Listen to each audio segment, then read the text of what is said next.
Welcome into another episode of Inside the Dugout. I am your host, Chris Smith with Hills on Franklin.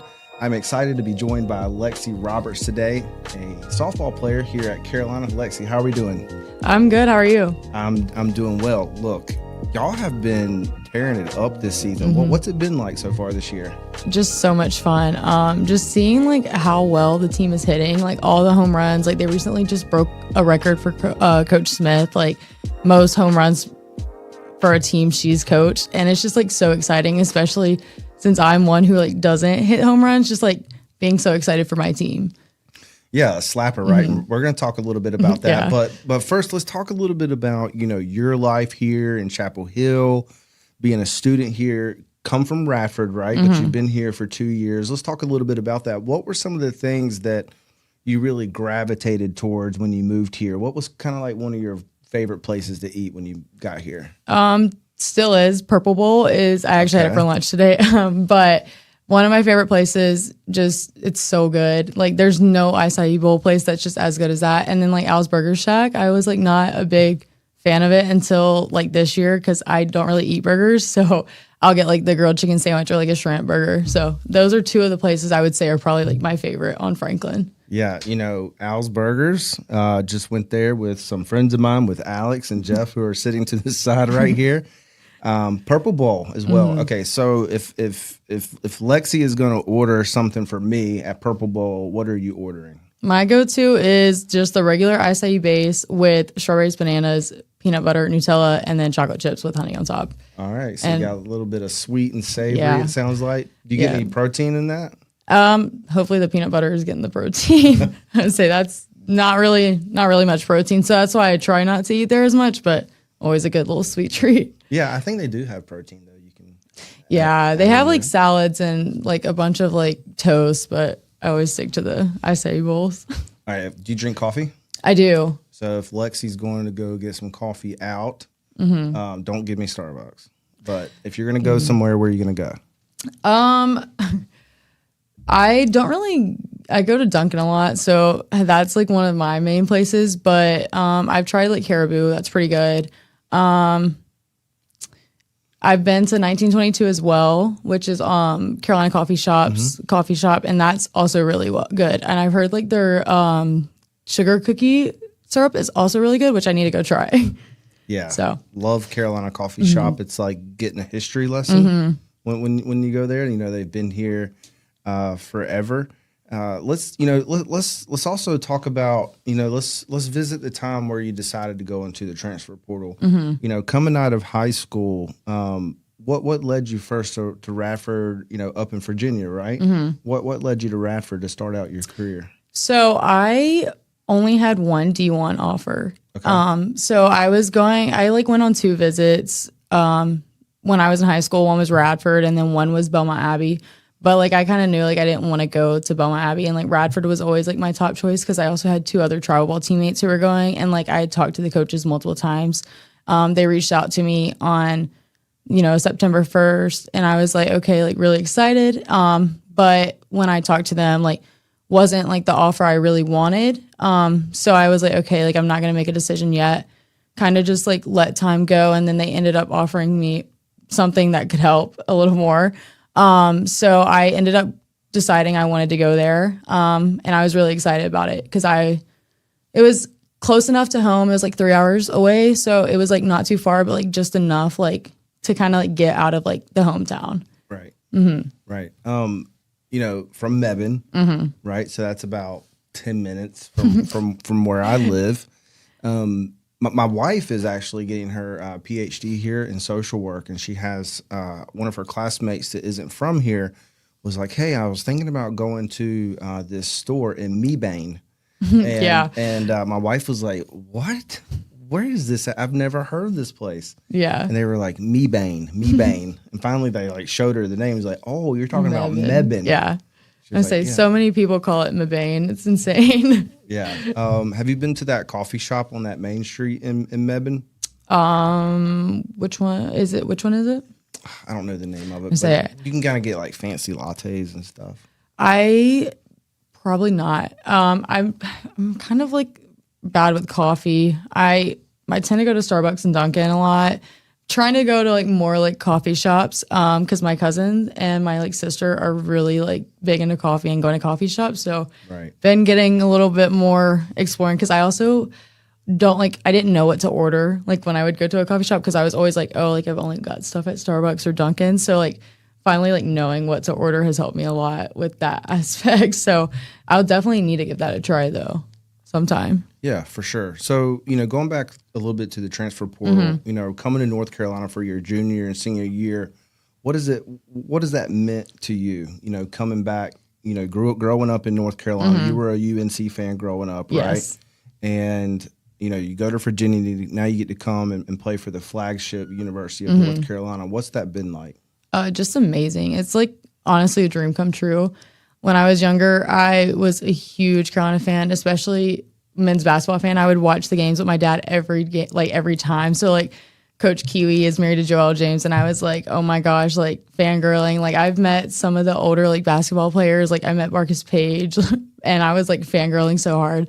But like just like that, like coming here and like all the experiences I've had is just so crazy because I like never would have expected it. It's just like this year, like men's basketball won. I got to storm Franklin, and I was like, wow, it's like a full circle moment, and it was just so like going to be one of my like top 10 memories of my life, probably. Yeah, for sure. It's got to be awesome to kind of like rep that gear, that Jordan logo too. Yeah. Sometimes, well, I mean, Jordan isn't with the softball; it's just mostly basketball and football. But it's just awesome to put that script, that Carolina script across your chest. It is. It's really a dream come true, especially because like when I was younger, I would used to like be in my upstairs and I would act like I was playing a team. I was like just hitting like a ball off a tee, and like I would imagine I was like playing for Carolina, and that was just like I like totally forgot about that until like a year ago, and I was like, oh my gosh, like that's actually insane. So I love it. I love stories like that. The portal can also be overwhelming, for athletes.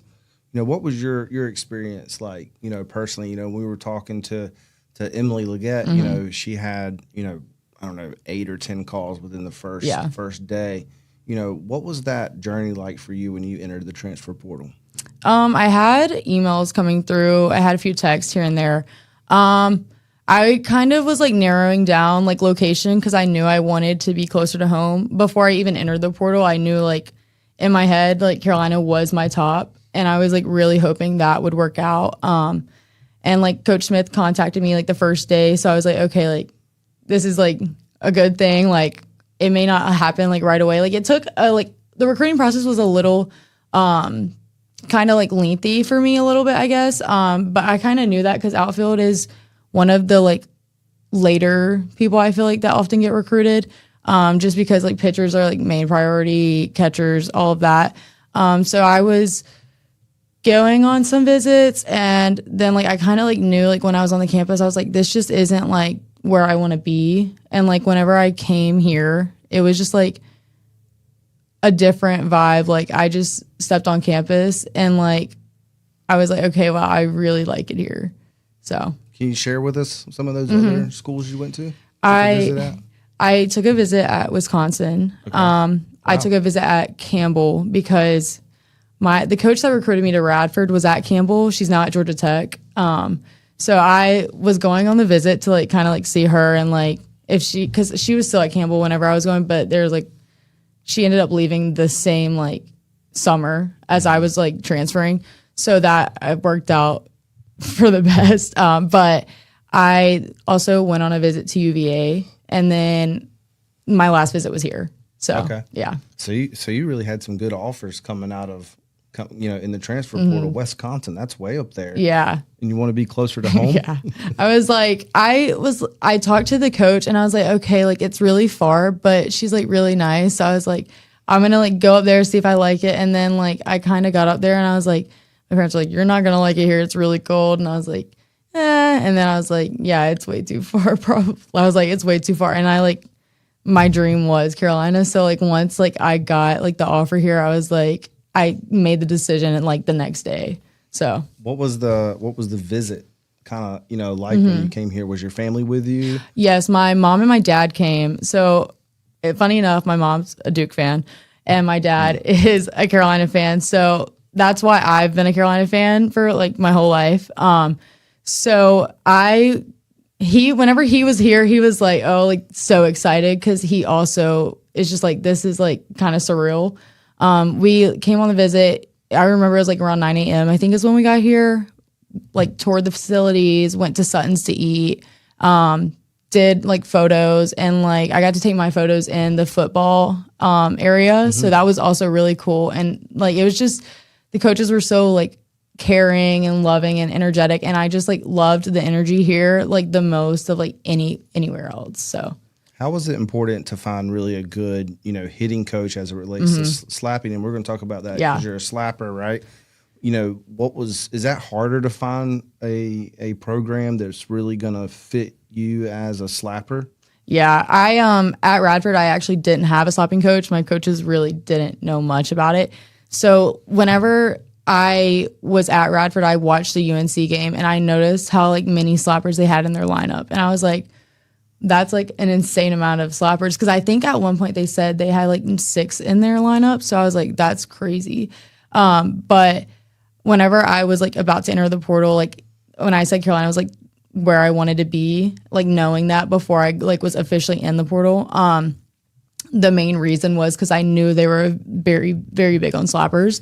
And finding coaches who like actually know what like slapping is, like, and how to teach it is very hard. Cause I had a slapping coach when I was like 10 to 14. Then I like changed teams, and then I didn't have like really a slapping coach anymore. And then like got another slapping coach when I transferred here. So it was just very like beneficial to me. And like, it was something I was looking for when I was in the portal. Before we move right into slapping, talk to us a little bit about what was that moment like for you what was the moment that you said, okay, this is it. This is where I'm going to go.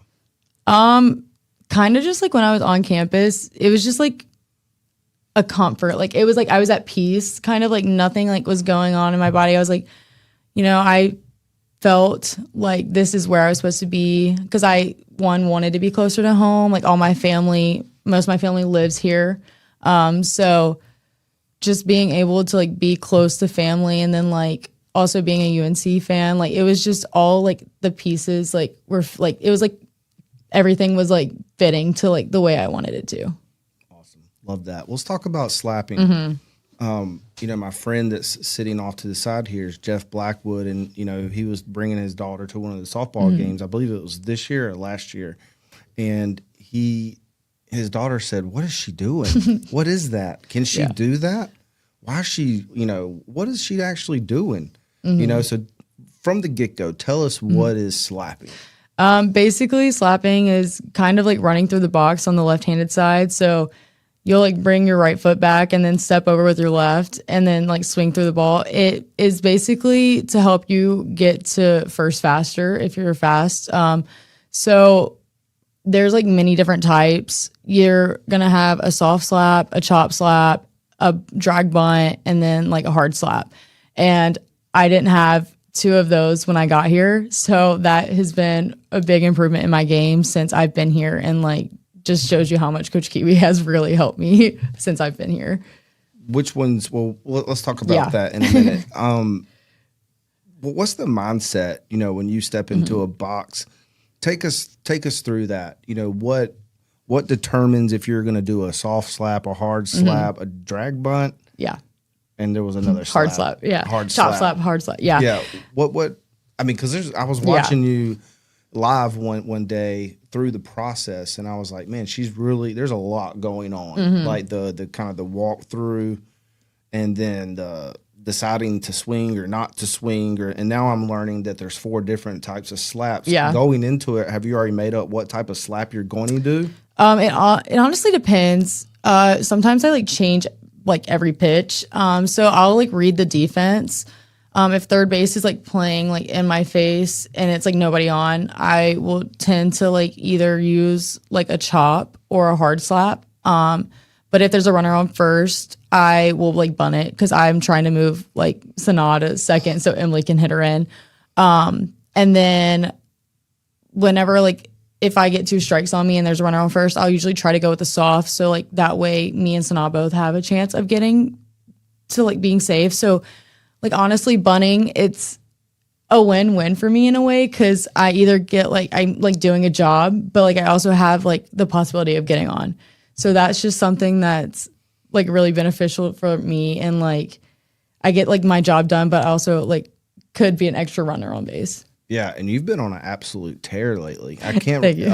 Alex, how many games was it in a row? She's at 19 straight games being on base. 19 straight games getting on base. That's incredible. Thank you. I actually didn't know that, but yeah, one of my big things is like getting on for my team, because we have so many power hitters, and it's like I know if I get on, somebody's gonna hit me in. Like that's like I like know without a doubt. Like if especially like whenever we played state the other day, like Sanaa got on, I bunted and I was safe. And like whenever me and Sanaa are both on base, I just like know like it's gonna be like we're scoring that inning no matter what.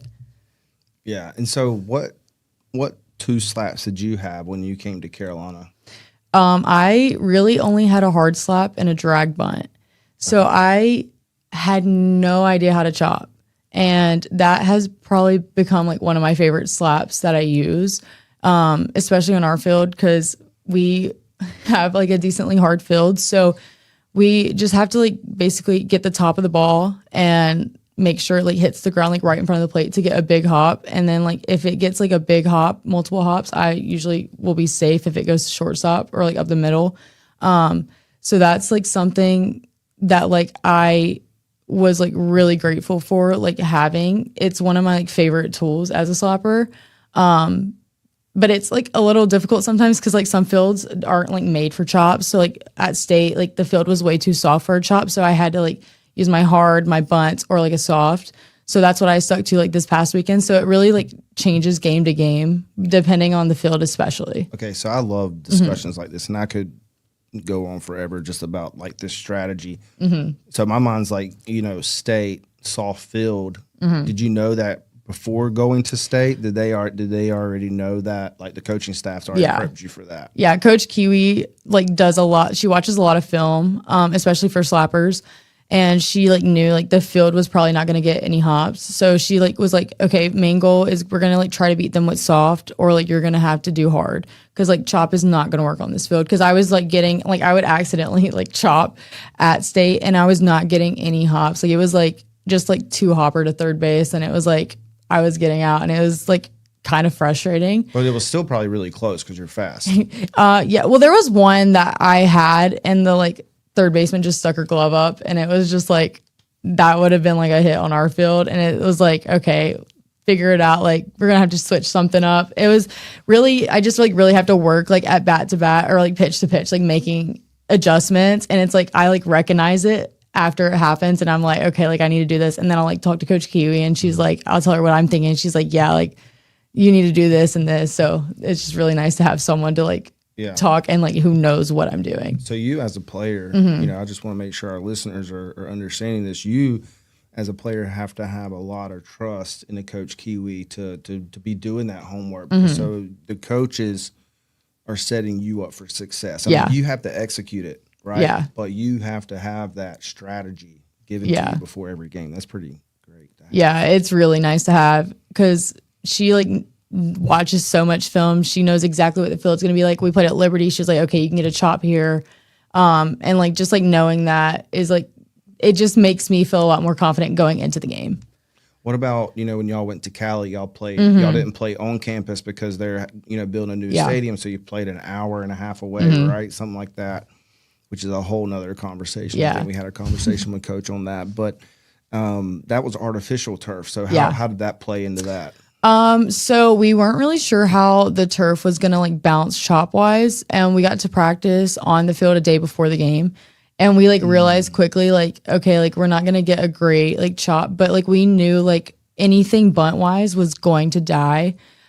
So that's how I like on Sunday, I got 2 bunts down, and they were like supposed to be sack bunts, and I ended up getting on with them. And I like was supposed to bunt in like the 2 games before that, but I couldn't get it down. And I was like, man, I really wish I would have gotten these down, because I probably would have been on more.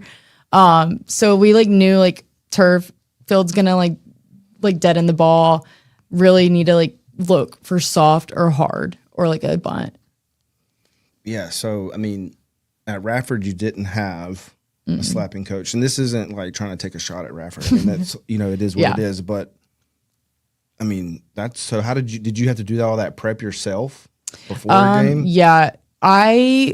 We would watch like pictures sometimes there, but like I was like my sophomore year, I was like, I don't really like, I want to go in like not knowing what they're throwing because I was like, I just want to react.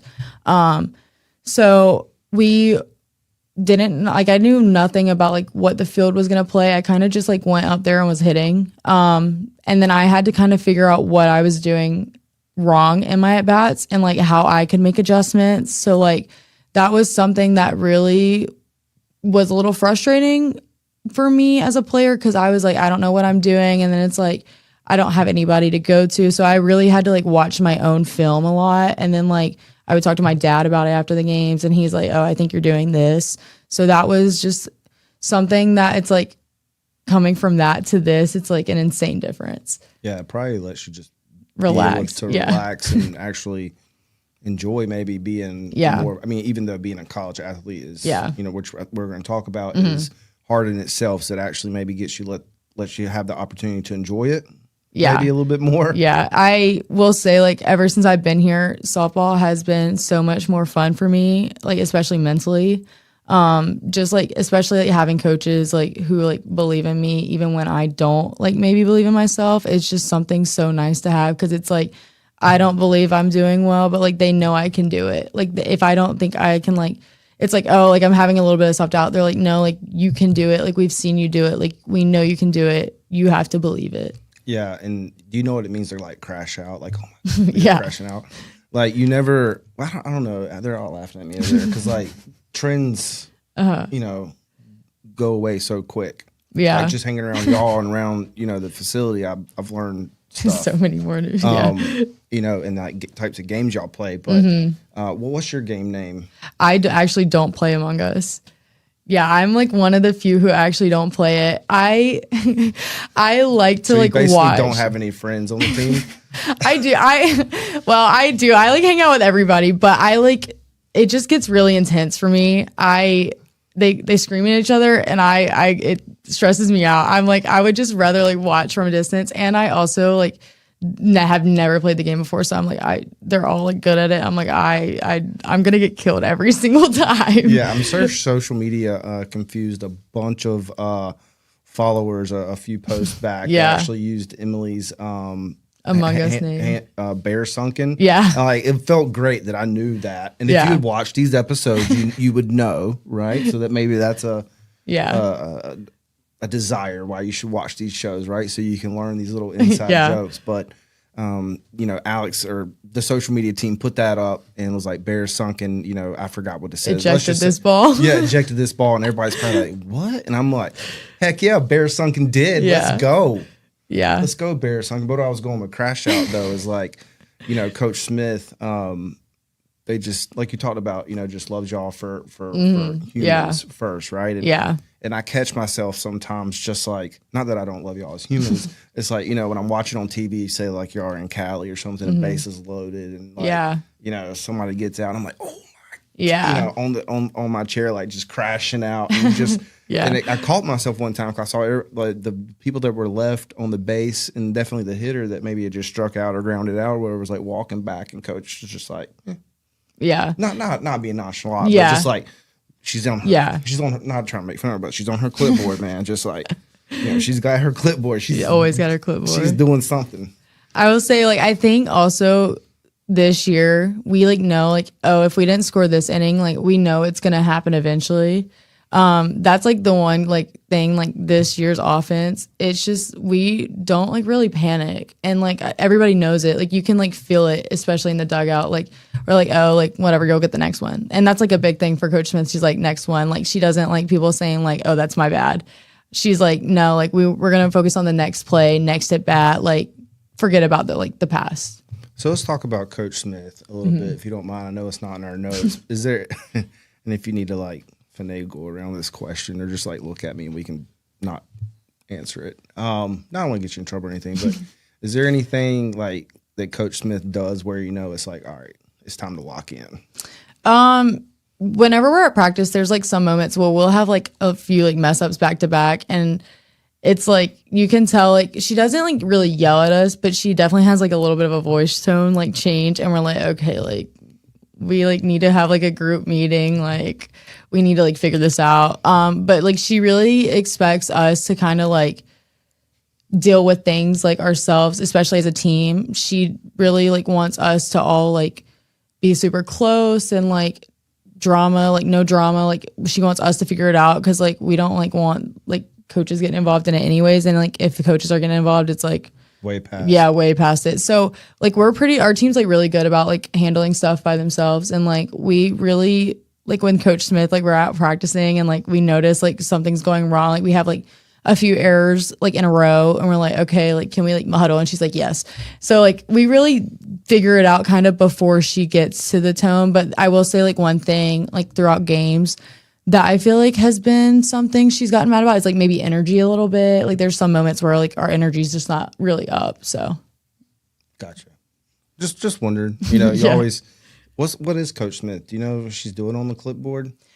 She writes down like the pitches, like where you're getting pitched. Like she keeps up with the quality at bats. And like that's like mainly what she's doing on the clipboard. Her and Autumn are both like writing like where we're getting pitches, because it's really also helpful because I'm like, what pitch was that? Yeah. Like I don't know what it was. And they like both like are like, oh, it's like a dropout. Like and I'm like, okay. It's all love. We're not joking on Coach or anything. She's just really on that clipboard. Yeah. She's just and quabs. and when you're watching in the stands, you see it, and then when you see it on TV, you see her walk out in between innings, she's on the clipboard. Yeah. Just rocking it. Yeah. Rocking it. What's Coach Corey like? I really don't like That's kind of right, 'cause I was gonna say Coach Kiwi's like really my like main coach because outfield and slapping. Coach Lyon is just like so much. He's just I don't know how to explain it. He's It's got a just lot like of life. energy. Yeah, he is like always in the facility. Like he's always in the facility because like the main thing's hitting. He is always encouraging us, like hyping us up. He's like really big on his handshakes. So like that's like the like main thing. Like when I like think about Coach Lyons, like the handshakes before the games, and he's like, and they're have a little bit of a superstition sometimes. So that's something like if he doesn't do all his handshakes, he like it's a like big superstition for him. But like lately, like I'll like before I go up to hit and I'm like standing on deck, he'll always like usually give me a high five or like a fist bump or something. So yeah, He makes you feel seen. I've noticed that. Like when every time I walk in, he gets up, comes out of the office. He's like, "What's up, man? Yeah. How are you?" I'm like, "All right." Yeah, I just very met you for the outgoing, first yeah. time. This is great. You know me, man. I saw some. Yeah, he's really. I mean, I know he knows of Jeff, or he's met him before, and like hopefully it's okay if I share this. But Jeff, was at the game. I think earlier this year, and after the game, Coach Corey was like, "Hey, Jeff, thank you for coming," and they had never met before. That was kinda cool. I would say whenever like my first year last year, him and Coach Smith would like talk to my parents after the game sometimes. Like they love to like build the relationships with the players and the families. Like they're so big on like we are a family here, and that's what they like are big on. Like we'll go over to their house for like team dinners. We have like TPS teams where we have to cook. I'm not a great cook. I really don't know how to cook. So that's a little hard for me, but luckily like I have people on my TPS team that are Have you had Nikki's food? Nikki's on my TPS team. So she's a cook. She actually made an Easter dinner for people who were here yesterday, which was so sweet cuz like I got to go home and like she lives in Georgia and like a bunch of the other people who are like out of state went over and had like Easter dinner, which was just like it's just so nice to see, like, because nice. I'm with my family, and it's like just nice to know like other people are with other like people, like especially teammates. Yeah, last thing on hitting, Coach Kiwi mostly being your coach as a slapper. How has she influenced your hitting this year? A lot. I had a little bit of like a slump at the beginning of the year, kind of. So it was like really frustrating because like I knew like. I was like hitting it right to people and like my like certain slaps weren't working, and I was just like getting really frustrated because I'm like, wow, like everything I'm doing is just not working. And I like would work with her. Like I asked for like extra like practice before practice. So we would do like early outs. So I asked for 2 that like 1 week. And I ended up like working on like chops, got that back. And like she's just been so like helpful for me, especially like when I was going through the slump. Like one day I like had like such a like I was so like frustrated, and I was like, I'm just like so like mad because I know I can do it, but I'm not getting the hits. And like one day before my early outs, we just watched like my hits from last year to help me. Like she's like, I just want you to know you are that girl and like you can do it. And it's just like when hearing her say that, it's like even if I don't believe it, she believes it. So it's like, okay, why don't I believe it? So she's been really helpful, like especially this year with everything going on, like through the adversity, like, and she just helped me like work through it. And like even the other day before state, I was like struggling on the machines. I was frustrated. I was like, I just can't like get my like slaps to work the way I want to. And so like she like threw some more to me, and like we figured it out. And she was like, you just need to like don't like worry about like don't stress about it. Like you can do it. You know you can do it. So like just her support has really helped me like here, especially. That's awesome. Love to hear it. Yeah. Glad you chose Carolina. Me too.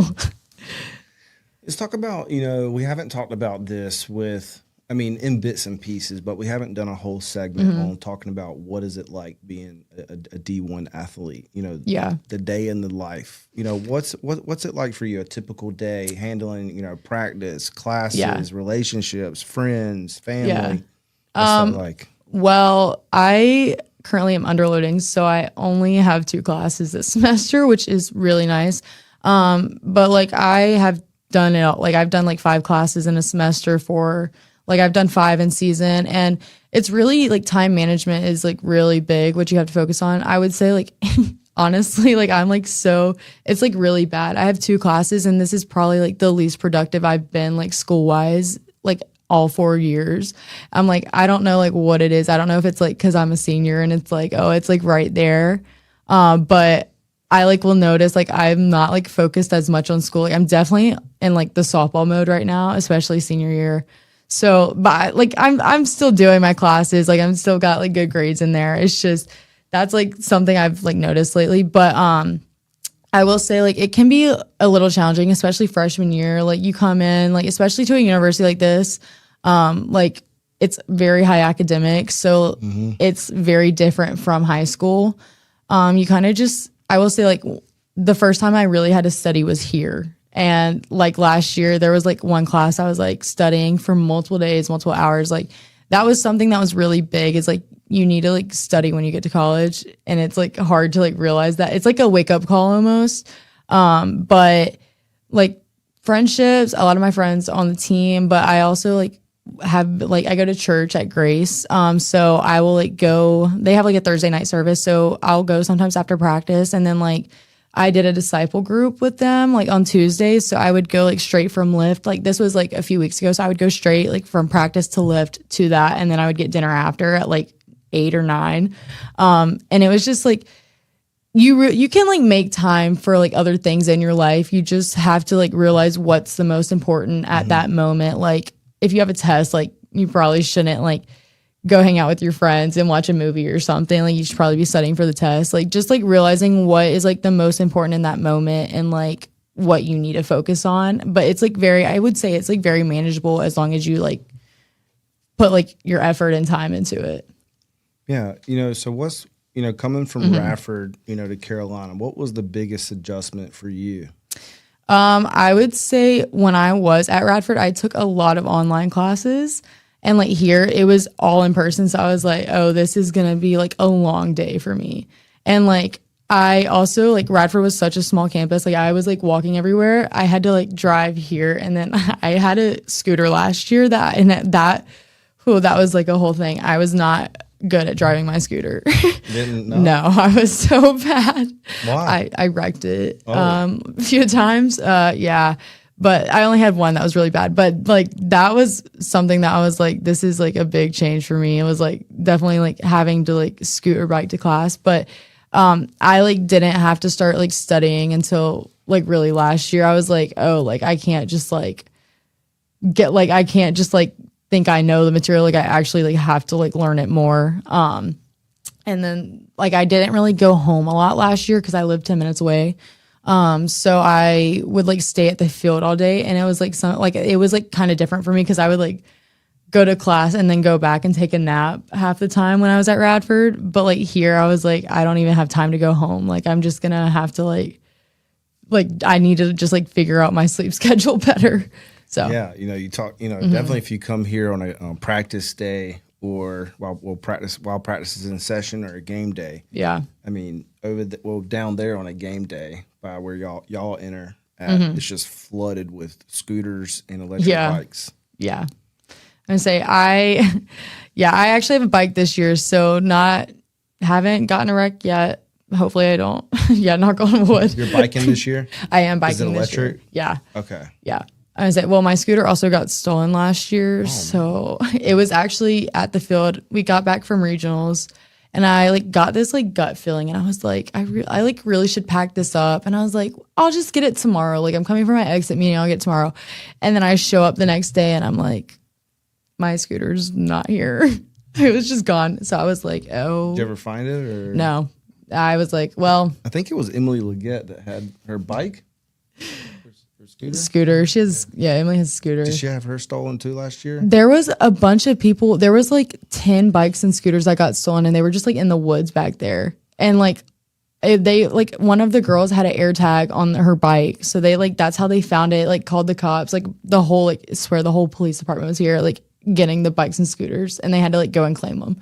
It was insane. It was like this past fall. So someone stole a lot of softball players? Yeah, scooters? There was like, and then just put them in the woods? Yeah, they like hit them. Was it a prank or something? Or? I don't think so because Sanaa and Kendall's like actually got stolen. So we think like there was like a group that just like scooter warriors. Yeah, they were like stealing them, and I guess like there was only 2 that they could ride, so they chose Sanaa and Kendall's for some reason.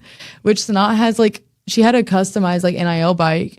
So it was like really crazy because like that one's like the most you can identify that one the most. So it was like really weird. On it? No, but it was like there was only like a few, like I think only a few athletes had it. So like it had like Carolina Tar Heels on it and everything. So it was like if we saw it, we were like, oh, that's her bike. Like I kind of live near Franklin now, so I was like driving down Franklin like after like the bikes got stolen. I'm like looking over to see if it's on the street because I'm like, I mean, I'll be able to identify it, but no luck. Just trying to look out for Sanaa, right? So she has an NIL bike deal. Yeah, she did, and then it got stolen. So she did is the key word. They didn't hook her up with another one. I don't know if she asked. I can't remember, but got you. Yeah, she's so bought into Carolina. She's got a Carolina bike. Yeah. I love it. Being a D1 athlete is hard. Definitely at an institution like Carolina, the academics are very rigorous. Yeah. I went here, got my MBA, and then you were talking about feeling kind of like that senioritis. Yeah. I felt it my last semester getting my MBA. I probably shouldn't say hated. I did not really like stat classes, which is a big part of it. I would say I've heard those are like really hard here. I did not have to take one here, so really big part of MBA class. And so like my last semester, I was like avoid, like going through like checking classes off. But a lot of mental and physical pressures. Yeah, being an athlete, in a conference like the ACC, right, program like Carolina, and then a rigorous studies. What's that like? How do you manage your mental and physical health? I like I've gone to therapy. Okay. I'm not ashamed about it. No, I know, yeah. Too. But I like some people might like be ashamed to like say it. But I like had moments where I was like in therapy and then I wasn't. So like when I was here last year, I went through like CAPS, which is like the sports I think it's mental health performance is actually what that one is. But there's like also CAPS, which is like here. But I actually like go to like someone like off campus now. And that's like something that was really beneficial to me. Cause like sometimes you just need to like talk about it. And like, yeah, for sure. I also, something that really helped me was like, I got a lot more religious. So like I'm a Christian and I would read my Bible and it would help me feel at peace. And like, that was something that was really big for me, like going to church and like just like knowing it's like not in my hands was something that was like really like big for me to like kind of like, okay, like let's not worry about this. Like it's not in my control. But like mentally and physically, like I would say like this year, my body is definitely feeling like the senior in me. Cause my body has been a lot more sore this year than it has like in the past few years. So it's like making sure I'm like rolling out after lift. Like that is something I've been doing like after every single lift lately is like I roll out and then like making sure like we get treatment done if we need it. That's like really big. Like, and a lot of people will be like, oh, like, you know, like I don't want to go to treatment because like I'm like fine, which I do that sometimes. So I really can't say much about that. But I think like learning to like care for your body is something you really have to do when you're playing college athletics, because sometimes it'll like catch up to you before you realize it. And it's like, oh, like I really should have gone then. And it's like, I shouldn't have waited. Yeah, it's definitely, you know, going back to the therapy thing, if that's okay. Yeah. It's definitely nothing to be ashamed about. It's definitely something I think if you're ready to talk about it, right? I try not to encourage people that only they can tell their story, right? And only when they're ready is it healthy for them. And sometimes the other individual they're talking to, right? So I think it's something, if you're ready to talk about it, right? It can be very powerful. I know for myself, you know, I've been to therapy, a mental health advocate myself, you know, personally have dealt with, you know, depression, anxiety, you know, I've gone to therapy for that. And so I think it's important to like, you know, not just like, not just like glaze over that, right? Like if you're somebody listening today and, you know, you play college sports or you inspire to play college sports, that's like one of the reasons why I try to, you know, do these, you know, with y'all, because there might be a high school. I know there's a lot of high school athletes that have started following, you know, Hills on Franklin, and because since we've started been doing, you know, these interviews with y'all, is that, you know, definitely don't neglect your mental health. Yeah, it's a very big thing. If you want to be a good player too, you know, your mental health can go right in line with that. Yeah, I've since I got to college, like especially freshman year is when I started going to therapy, because like I had some like it was just so much mental, like I was like not in a good headspace at all, like was like really sad like all the time. I like wouldn't say, I mean like maybe a little bit of depression. I wasn't like diagnosed, so I like hate like saying like, you know, but I went and like I ended up having a panic attack like one weekend, and that's like the weekend I was like, I got asked like, oh, like have you ever gone like to therapy, like would you want to start? And that's when I was like, okay, yeah, this could like be good. And then I like didn't like it the first few sessions, and then like after a while I really started to like it. And then like I like went home for summer, got like better. I was like, okay, like I'm fine. And then I like, it went a few months, and then I was like back into a little spot, and I was like, okay, I need to go back. And then I ended up like getting better, and then I transferred, and then I was having a really tough time kind of like feeling I fit in here my junior year, just because like I couldn't like I just came from like leaving my friends like all at my like old school, and I was like having a hard time like making friends, like finding my people. And so that was like kind of like let me feel like a little lonely. So that's when I was like, okay, I think it's time to go back. And then like I ended up finding another person like after this fall. Like I stopped going in the spring last year through like mental health, like with athletics. And then this past fall I got in a really kind of a low spot because my grandpa was like really sick, and I ended up losing him this past fall. So that was like something that kind of like hit me hard, and like I just felt like I was kind of lost in life. And that's when I was like, okay, like I need to like get this figured out. Like I'm not like I'm really like sad like all the time. Like nothing was bringing me joy. Like I was having a ton of anxiety. Like it was something I was like, okay, like I need to like finally like find something to help me. And I am on a little bit of a prescription, like I'm on Lexapro to help me with my like I was diagnosed with social anxiety. Me too. Lexapro friends. Yes, I was diagnosed with social anxiety, and like then I ended up getting tested for ADHD, and also was like diagnosed with that. So they like I'm a big overthinker, so I found out like my ADHD was like and the anxiety together were like just like making me spiral. And that was just something that was like, okay, like ever since like kind of like got on those diagnoses, like it's like I can tell like there's a difference in my life. Like I don't like care about like the smallest things ever, like the stuff I shouldn't care about, and like not like there's things like I used to overthink about that was like not serious at all. And it's like I'm overthinking about like an interaction, like, oh, I said this the wrong way, like the tone of my voice, like that was something that like used to like take over my life. And like actually like finding out like after getting diagnosed with both of those and like getting the medications I needed was something that like really helped me like finally like feel like I was myself. And I was always worried about like getting on prescriptions because I was like, I don't want like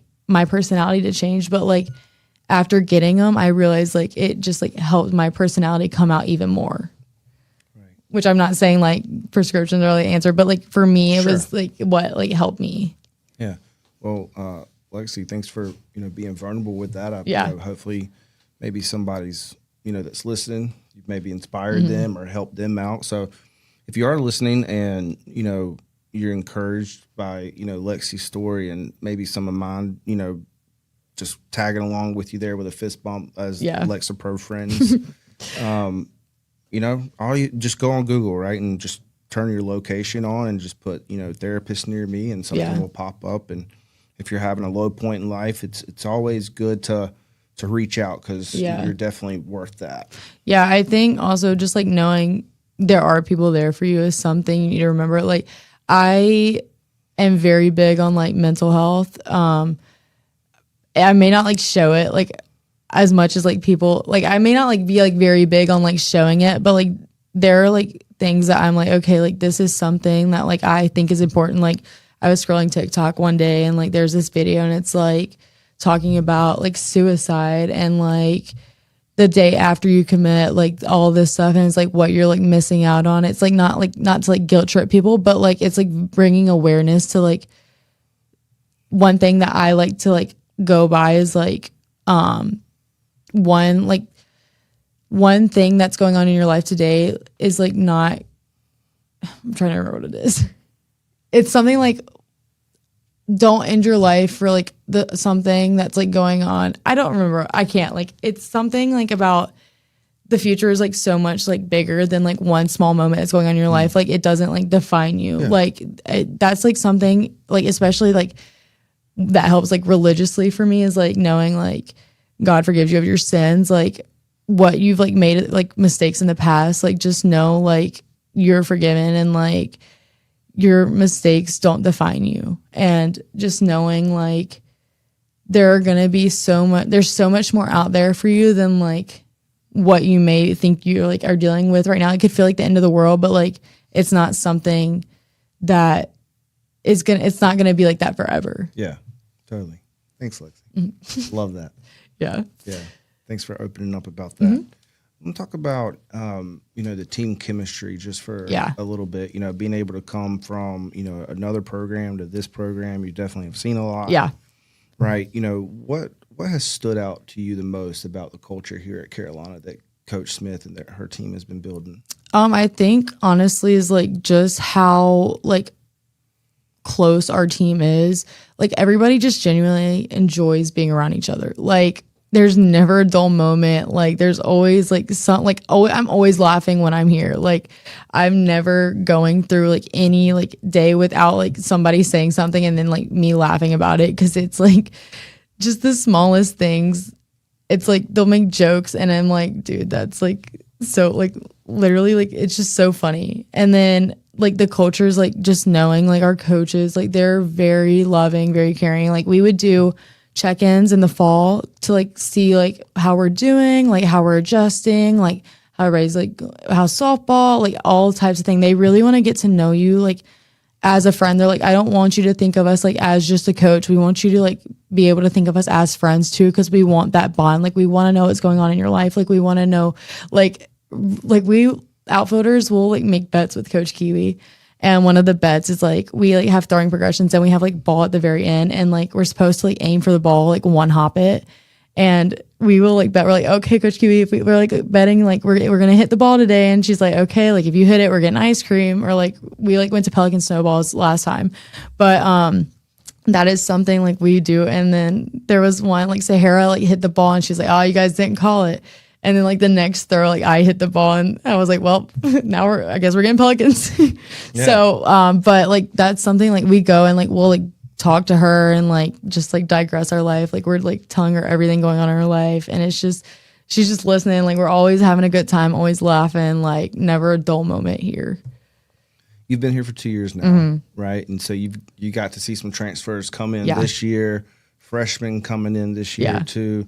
What's some of the things that, you know, this team has implemented to help welcome new players and getting them accustomed to the way y'all do things? Yeah, I think what helps also is like we still have like some transfers from last year here. So like we know how it is, like we know like the process. We really want people to feel welcomed here. Like one thing I like would do in the fall is like make sure like everybody, I'm like, oh, like how's life? Like how are you adjusting? Like just making sure like doing check-ins like with everybody and like making plans. Like I know like a lot of people will go play pickleball sometimes and like just like everybody hangs out with each other and it's like knowing that like we all are here, like we've all gone through it. We know like what you're going through and like it can be hard. It's like especially freshmen, like I love talking to them because I'm like they'll like stress over something. I'm like, oh, like you're fine. Like you're like there's like smallest things like oh like grades are like such a like big thing. They're like oh like I got a B in this class and everybody's like dude like I got a C in that like you're fine. Like it's like knowing like having people who's gone through it before, especially freshman year. Like I like remember when I was a freshman I was terrified. Like especially like I'm sure like here it's like like I was at a mid-major so like I can only imagine like coming to like Carolina as a freshman like how much like pressure you must feel and like even when I transferred, I still felt pressure. So it's like just knowing like we're all here, like everybody's here, like we all love each other. We obviously all want to play, but like we all support each other and like care for each other and like we have each other's backs. I love that. Let's talk about legacy for our last, you know, segment in our time together. You know, for you, what does it mean to wear that Carolina script across the chest when you go out on the field? I just want to like kind of play like my heart out and like get like play for the university. Obviously, like something I want to do is like just make my parents proud and like just glorify like God throughout the game. And so I just want to like, especially like this year since it's my senior year, I'm like, okay, like don't go out there nervous. Like just leave it out there. Like you're gonna like you don't want to regret anything. Like it's your last year. You might as well like make that play. Like lay out for the ball, like just give your all effort. Like don't like kind of like don't give like half effort. Yeah. Good. You know, when your Carolina career, you know, is over, when someone says the name Lexie Roberts in the future, how do you want to be remembered? I want people to just think of me as like someone who really gave their all, like tried their hardest. Kind of someone who's just like I want people to think of me as like someone who was like cared about everyone, especially like the little girls that we had like an autograph session the other week ago. And like one thing that like I was like really shy, especially last year. Like this year I've like noticed like I've gotten a little more outgoing.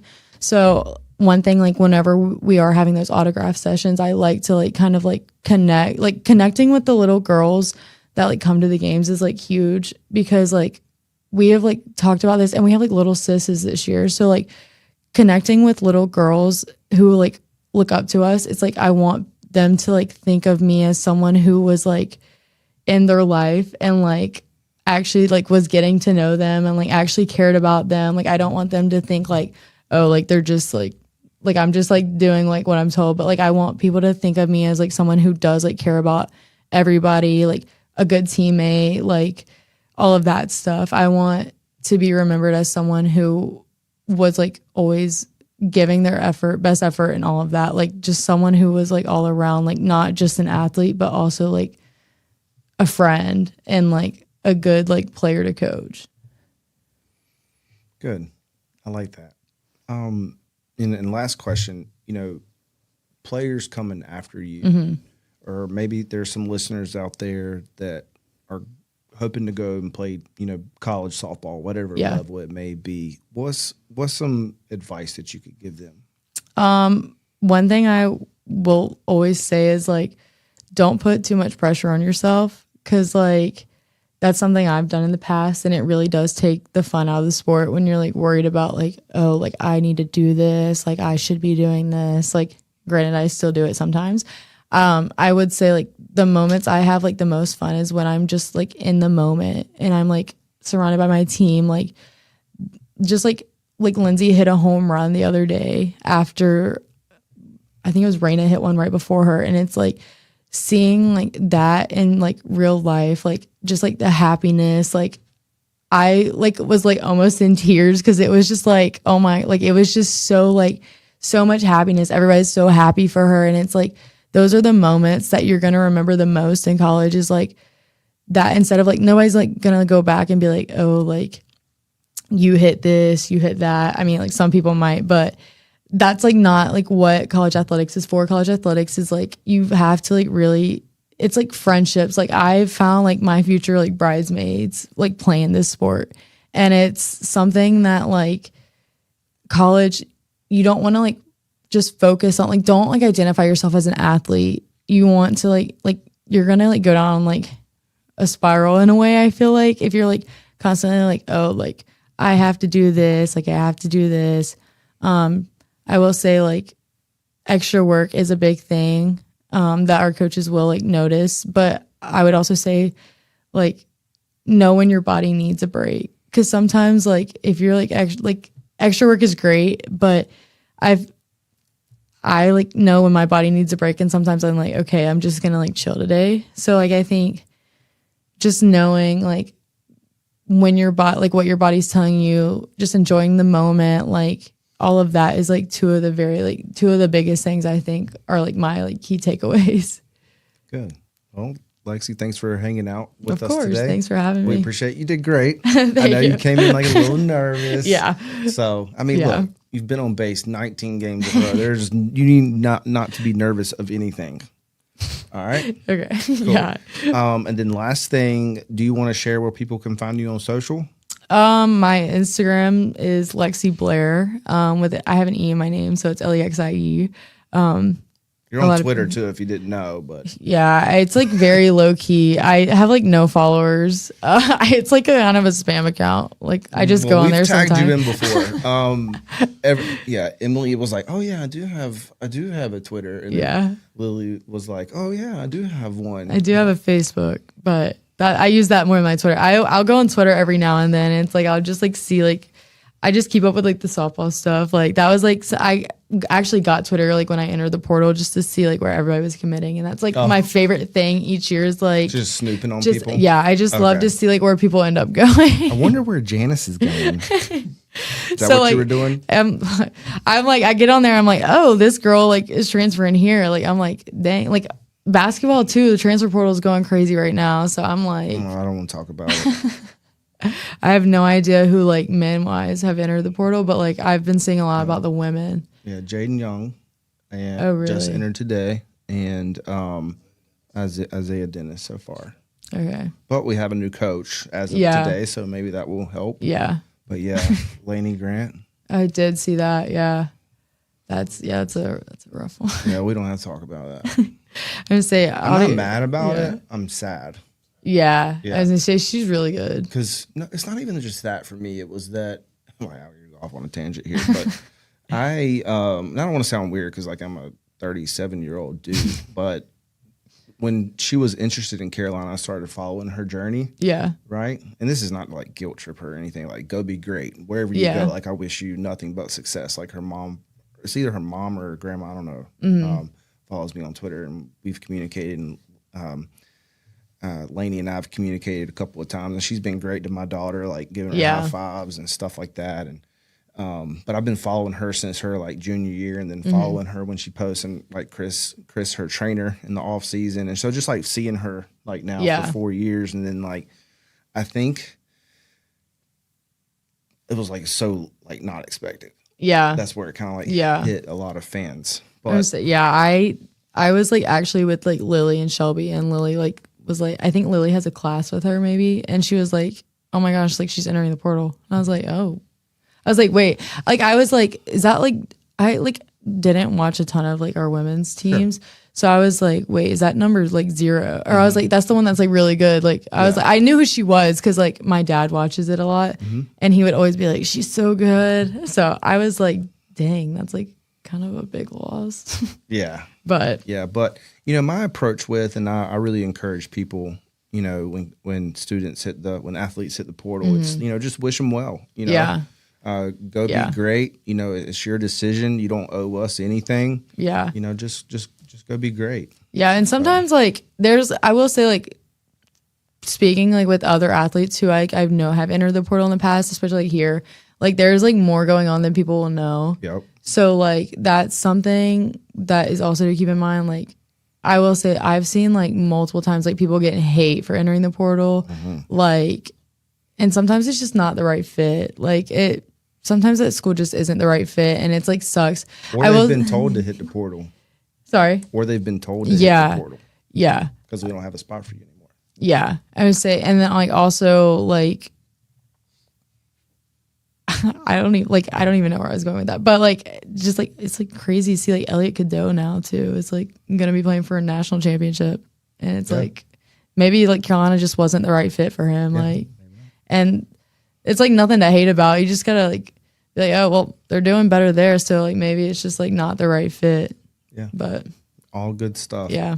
Never know what conversations you're going to go in with Lexie. No, I bounce maybe a subjects. Maybe a life coach in the future. Maybe. I bounce subjects. Like I'll be talking and then I'm like, oh, like this and this. So like, then I'm like, oh, I was talking about this. I need to like go back to what I was saying. Yeah, I definitely like bounce around a little bit on what I'm like saying. Well, appreciate you joining us. Of course. Thank you for having me. Yeah, for sure. So thank you everybody for tuning in tonight. It's been great to sit down with Lexie Roberts. We talked about slapping. If you are just joining in, you can, catch this back on YouTube and also Spotify. Just search Heels on Franklin and it will pop up. Do us a favor, like, follow, subscribe, the whole 9 yards. It goes a long ways as being a grassroots platform. Until next time, go Heels. Thank you for listening to Heels on the Diamond, presented by Heels on Franklin. If you enjoyed the episode, be sure to like it, drop a comment, and share it with another Carolina fan. That support goes a long way as we continue to grow. You can find all episodes of Heels on the Diamond on the Heels on Franklin YouTube channel and on Spotify. So whether you like watching or listening, we've got you covered. If you're looking for Carolina football coverage, be sure to check out the Tar Pit podcast, which you can also find on the Heels on Franklin YouTube channel and on Spotify. You can also find us on X, TikTok, Instagram, and YouTube. Just search Heels on Franklin and you're in. Until next time, go Heels.